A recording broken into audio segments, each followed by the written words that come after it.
with us regularly, you know we are kind of an open tent.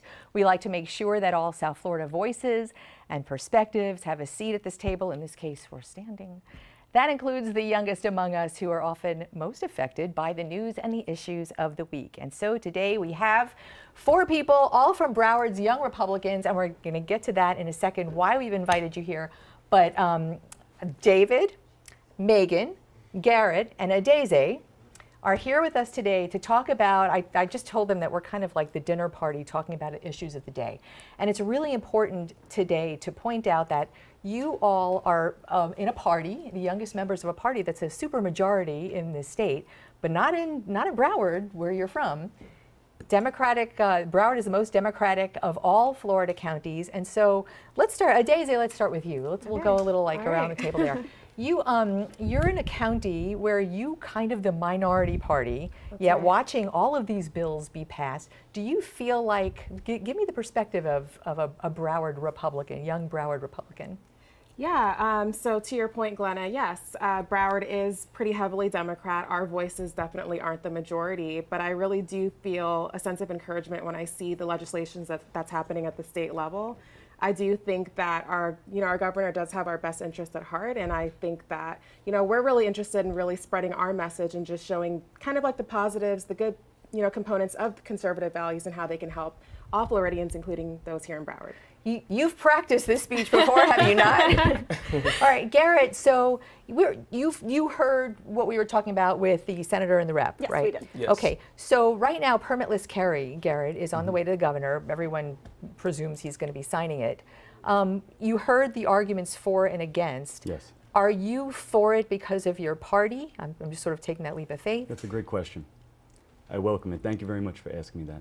And Glenda, if you wouldn't mind, if we could have a brief moment of silence just for the recent school shooting. Thank you for that moment. I appreciate that. Absolutely. So I welcome that question. As I said, I do support having a gun. I myself am a gun owner. Permitless carry. Permitless carry, I support it. Because? Well, not many things are changing as a result of it. Granted, there are some things that change, but everybody reserves the right to have the gun. So it's a constitutional issue for you? I'd say, yes, I agree with that. Megan, your cohort are the closest to school shootings. I never had a shooting when I was in school that was that close to. Does that play into your perspective when you hear that there will be people who are now able to have guns, not everywhere, but in Publix when you go shopping? Personally, I've done a lot of research into the gun legislation that was passed in the wake of Stoneman Douglas, as well as this bill. I personally feel very comfortable with it. Nothing that was passed after Stoneman Douglas is going away. So you still have to be 21 to purchase. You still have a 3-day waiting period. Nothing changes with purchasing a gun. Right, exactly. And so the only thing that's really going away is this additional certification that's required for a concealed carry. Open carry is not a part of this bill. And so you're still going through all the background checks that are required. I feel comfortable. I think it's a matter of the arguments that I've heard, and we here have no horse in the race. We just open the door and try to get to the facts of everything. What I heard the argument, to your point, most of the argument is about training, but there's also, David, an argument about more guns on the street. And the people carrying them are fine if they're responsible gun owners, but more guns on the street, opponents think will be more opportunities for people who don't have best interests in mind to get those guns. Is that something that you think about? No, I don't. I think that's something we can't really control. And before I say that, definitely thank you so much for having us on the show. That's something that we can't really control if a person decides to use their gun to do, something negatively. But, and I don't think it's going to have I sleep well at night knowing that, if someone does have a gun lawfully or not, but it's not something I have an issue with. I want to talk about that, and please answer him if you'd like, because more guns on the street in the 25 states that do have permitless carry right now, in some of those states, statistically, crime has gone up. Not all crime, but gun crime has gone up. And those are just facts and statistics. So to speak to your point, yeah, actually, fun fact, Florida, once this gets signed into law, will make the majority of the states in the country actually have some sort of constitutional carry bill. The reality is, if somebody is, in my opinion, willing to conceal carry in public, they're comfortable using their firearm, they've gone out of their way to get safety training. I do like the caveat in this bill that allows for more funding. And given that most sheriffs in the state of Florida actually support this bill, I'm hopeful that they'll partner with the governor's office to go out and put on, community safety and firearms training courses. Adaeze, take us out to the break. The sheriff she's talking about, a large Yes. contingent of Florida sheriffs do support this bill. Miami-Dade and Broward's lead person, Sheriff Tony in Broward and Freddie Ramirez in Miami-Dade, have not weighed in on this. What does that Yeah. say to you? I mean, I think it's a really contentious issue, right? Because there are two sides to it. There's, I think we believe that more lawful gun owners on the streets help prevent tragedies.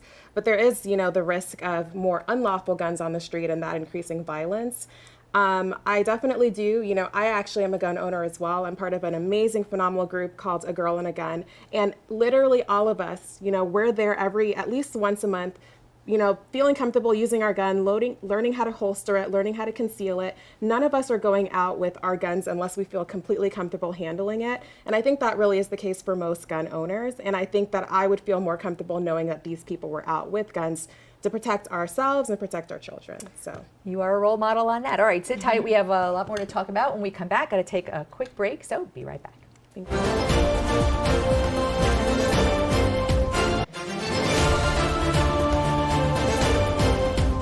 We're talking about champagne in the break. You're already in the groove. Okay, Adaeze, Garrett, Megan, and David are here from Broward Young Republicans talking about sort of the news of the week, one of which we talked about with the rep and the senator, the new education bill advancing past the House, advancing to the Senate. David, I want to start with you on that. You saw the huge protests, mainly from people who, when I listen to them, I hear they feel like in this bill, between the pronouns and the books that can be protested, they're being erased.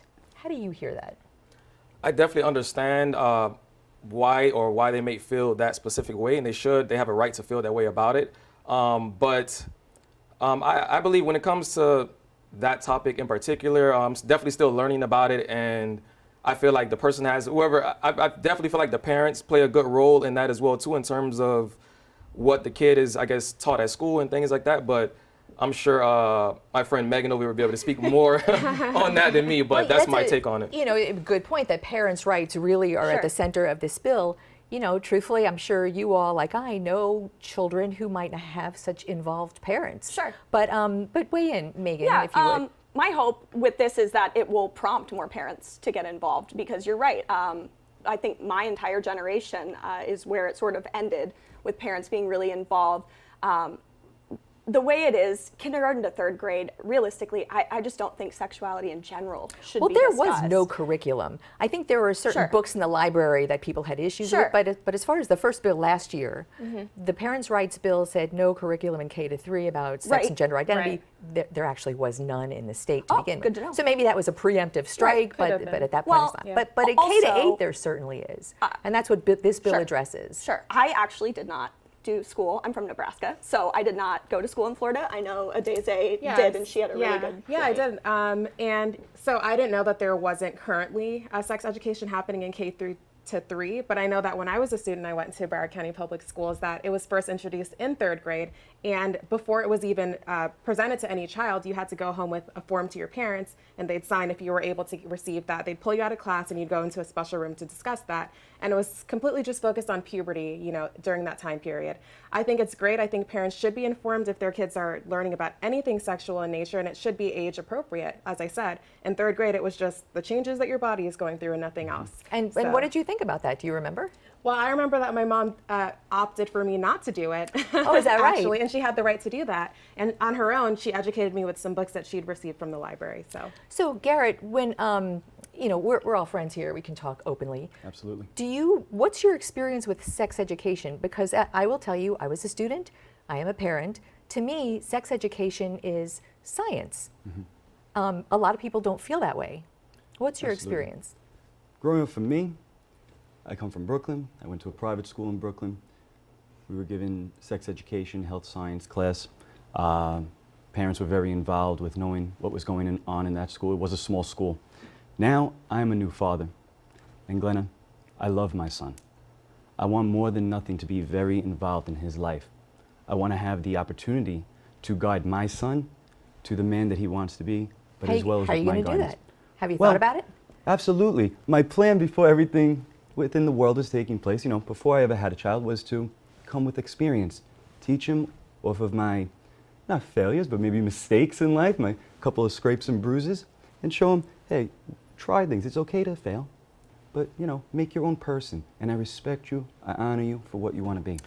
So, who among you thinks sex education is health and science? Yes, I think it's completely necessary, I would say. Yeah, okay. And I do think that it is good to teach that in school, but in school, because obviously most kids may not get it, or I would say just some kids may not get that, get taught that at home. So it is okay, but it becomes an issue when they start talking about literal sex to kids, when they need to be learning more about education. And they can maybe get taught that at a later age, but not. I don't think it's as important for them growing up. I just don't think that's they're learning, you know, ABCs and 1, 2, 3s, and then where do we jump to sex? Yeah, I you say know? Right. keep it scientific. I Keep like it that. scientific as well. I don't even, as I said, you know, elementary school, middle school was sort of just like, these are the changes going on in you. And then high school was when it was more so, there's just like the biological role of, you know, of sex, but it wasn't, you're not going into the mechanics of it. You're not going, you know, all of that I don't think is appropriate in the school. Keep it like in a health sense. Exactly. Absolutely. Exactly. Absolutely. Okay, well, I'm glad we're all in agreement for once. Listen, this is so much fun to have people here who are living what these laws are doing. And I hope you'll keep in touch with us, and I hope you watch the program. Oh, well, Sure do. We're about to start watching it even more, I would say. To be honest with you. Channel 10 all the way, right? Adaeze, Garrett, Megan, David, thank you so much for getting dressed Thank you, up and Brenda. Thank you for coming having in. us. Thank you for having You'll be us. back, Yes, I promise. yes. Absolutely. We look forward to it. Thank you.